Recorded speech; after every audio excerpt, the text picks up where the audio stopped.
forces out. We have Sirings gets away immediately. Moving up on the outside, Miss Elliott, Barawana West, Yof Terigo, Quiet Gal, Lucky Bilaki, and Almarli. Last of all, passing before the judges stand. We have Sirings.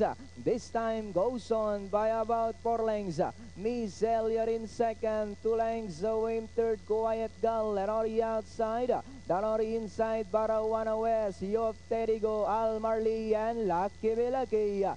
They swing into the back. Sirings open up now by about 3 lengths. Miss Elliott remains in second, moving up Barawana West. Quiet Gal on the outside, fourth, Lucky Bilaki, Yof Terigo, and Almarli. Sirings by only 3/4 of a length. Miss Elliott is still in second, Barawana West. Now coming closer in third, Lucky Bilaki. Yof Terigo is by the fifth, Quiet Gal, and Almarli.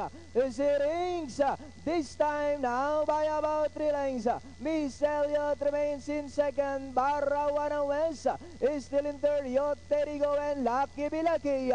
As they come down to the last 200, the birthday boy JB Guse on Sirings now by about 6 lengths. Moving up Barawana West, Miss Elliott is by Drell, and nearing the finish line, it's Sirings.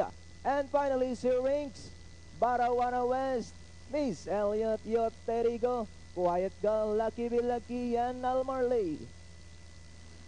Alright, that was it once again. Sirings, pati si DNR Secretary Lito Atienza na nanonood doon sa pagkakapanalo ni Sirings, bumilib dito kay Sirings.